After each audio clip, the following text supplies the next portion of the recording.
Kisah Imam Bukhari. Penyusun kitab fenomenal Sahih Al-Bukhari ini memiliki nama lengkap Abu Abdillah Muhammad bin Ismail bin Ibrahim ibn Mughirah bin Bardisbah.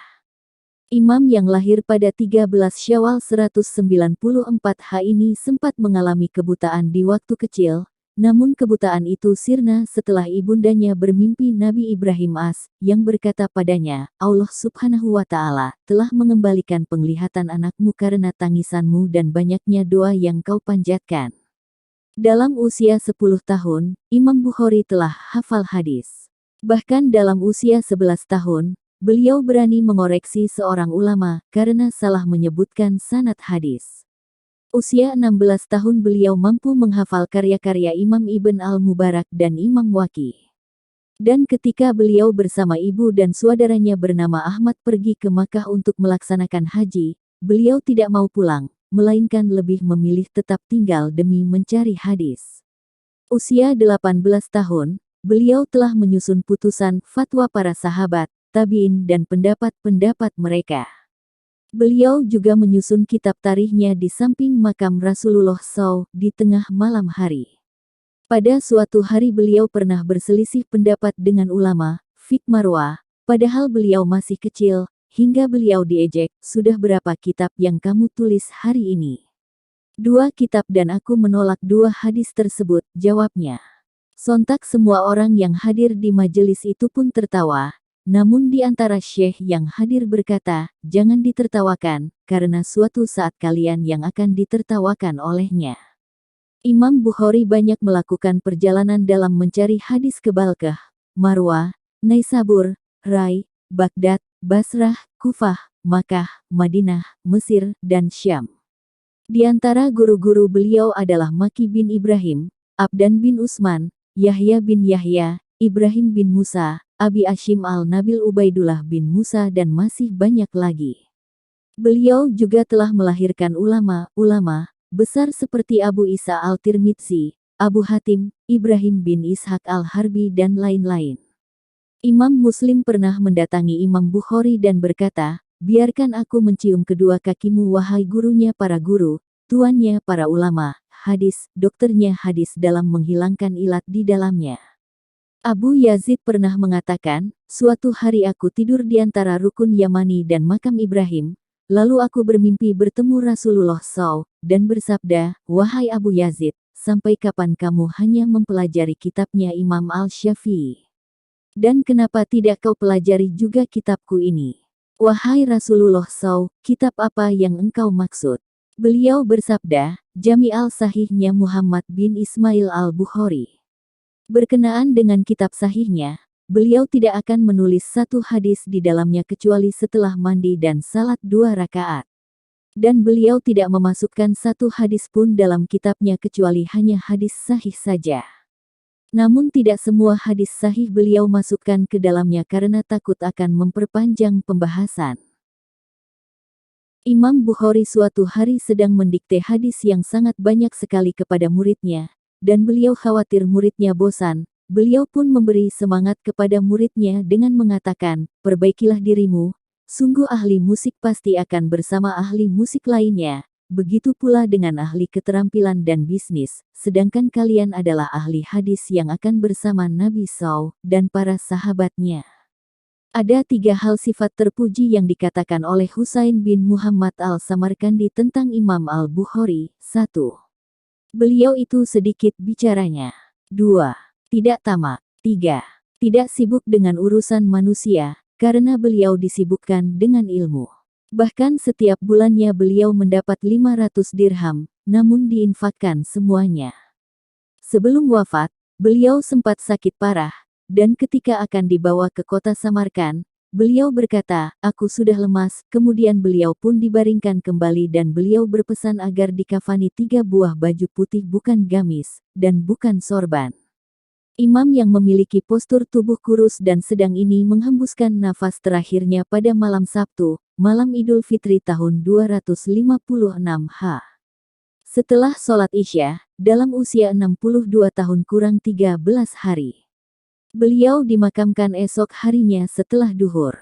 Ketika proses pemakamannya, angin meniup tanah makamnya, dan sontak harum wangi melebihi kasturi sampai berhari-hari tercium dari dalam makamnya sampai semua penduduk kota membincangkannya karena kagum. Abdul Wahid bin Adam berkata, saya melihat Rasulullah SAW di dalam mimpi bersama para sahabatnya. Beliau berhenti pada suatu tempat. Aku mengucapkan salam kepada beliau dan beliau pun menjawab salamku.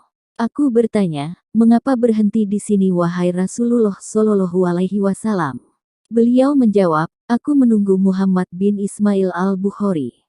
Setelah beberapa hari maka datanglah kabar wafatnya Imam Bukhari, dan tatkala saya perhatikan waktu wafatnya beliau, ternyata tepat saat aku bertemu dengan Rasulullah Shallallahu Alaihi Wasallam. Diceritakan dari Abu Al-Fat Nasr bin Al-Hasan Al-Sakati Al-Samarkani pada tahun 464 di Samarkand terjadi paceklik, penduduk pun meminta hujan berkali-kali, namun nihil, hujan tak kunjung turun. Akhirnya ada seorang laki-laki solih mendatangi Kadi Samarkand. Aku memiliki suatu pandangan yang harus aku ungkapkan kepadamu. Apa itu? Tanya sang Kadi. Hendaknya kamu beserta para penduduk kota Samarkand pergi ke makam Imam Bukhari yang berada di Hartang. Kita minta hujan di samping makamnya. Semoga Allah SWT memberikan hujan kepada kita. Sungguh bagus sekali pendapatmu, puji sang Kadi. Akhirnya sang Kadi dan orang-orang pun menuju ke makam sang imam, dan meminta hujan kepada Allah Subhanahu wa Ta'ala, di samping makamnya sambil menangis. Lalu tak lama kemudian, Allah pun menurunkan hujan lebat, hingga mereka tidak bisa pulang ke Samarkand dan tinggal di Hartang selama seminggu lebih, karena jarak antara Hartang dan Samarkand 3 mil. Demikianlah sekelumit kisah imam besar ahli hadis, Imam Bukhari yang hari-harinya disibukkan dengan hadis-hadis Nabi Shallallahu Alaihi Wasallam, sehingga tak heran jika Nabi Shallallahu Alaihi Wasallam pun merindukan sosoknya. Keistimewaan Imam Bukhari. Keistimewaan Imam Al-Bukhari diceritakan oleh Ustaz Hanif Lutfi LCMA, pengajar Rumah Fikih Indonesia, dalam bukunya, Biografi Imam Bukhari.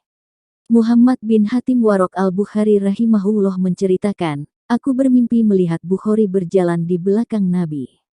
Setiap kali Nabi mengangkat telapak kakinya maka Abu Abdillah Bukhari pun meletakkan telapak kakinya di situ. Adapun keistimewaan beliau yaitu mampu menghafal 100.000 hadits sahih sanad dan matannya. Selain itu hafal 200.000 hadits tidak sahih sanad dan matannya. Sebagaimana pernyataan beliau, saya hafal 100.000 hadits sahih, dan 200.000 hadits yang tidak sahih. Diuji di Baghdad. Kehebatan hafalan Imam Al-Bukhari tampak ketika ulama Baghdad mendengar akan kedatangan Abu Abdillah ke kota mereka. Dengan sengaja, mereka itu mempersiapkan 100 hadits dan kemudian menukar dan merubah matan dan sanadnya. Mereka menukar matan satu sanad dengan teks hadits yang lain, dan begitu sebaliknya. Setiap orang memegangi 10 hadits yang nantinya akan dilontarkan kepada Abu Abdillah sebagai bahan ujian kekuatan hafalannya. Orang-orang pun berkumpul di dalam majelis. Orang pertama menanyakan kepada Imam Al-Bukhari 10 hadits yang ia miliki satu persatu. Setiap kali ditanya, Imam Al-Bukhari menjawab, sampai hadits yang ke-10, saya tahu mengenalnya, hadits itu dengan sanad yang disebutkan. Para ulama yang hadir pun saling menoleh kepada yang lain dan berkata, orang ini benar-benar paham. Sementara orang yang tidak tahu tujuan digelarnya majelis itu menilai Imam Al-Bukhari sebagai orang yang hafalannya lemah. Kemudian tampillah orang kedua, melakukan hal yang sama. Dan setiap kali mendengarkan satu hadits, beliau berkomentar sama, aku tidak mengenalnya. Selanjutnya tampil orang ketiga sampai orang terakhir dengan komentar yang sama. Setelah semua selesai menyampaikan hadits-hadisnya, Imam Al-Bukhari menoleh ke arah orang pertama seraya meluruskan, haditsmu yang pertama mestinya demikian, yang kedua mestinya demikian, yang ketiga mestinya demikian, sampai membenarkan hadits yang ke-10. Setiap hadits beliau satukan dengan matan-matannya yang benar. Beliau melakukan hal yang sama kepada para pengujinya, lainnya sampai pada orang yang terakhir. Akhirnya, orang-orang pun betul-betul mengakui akan kehebatan hafalan beliau. Diuji oleh 400-an ulama di Samarkand. Di Samarkand, sekarang Uzbekistan, Imam Al-Bukhari pun menghadapi hal yang sama. Bahkan selama 7 hari berturut-turut 400-an ulama hadits menguji beliau dengan hadis-hadis yang sanad-sanad dan nama rijal, para perawi, yang telah dicampur-adukkan, menempatkan sanad perawi Syam ke dalam sanad perawi Irak, sanad dari perawi Yaman ke dalam sanad perawi Hijaz, meletakkan matan hadits bukan pada sanadnya. Lantas, mereka membacakan hadis-hadis plus sanad-sanadnya yang sudah campur aduk ini ke hadapan Imam Al-Bukhari.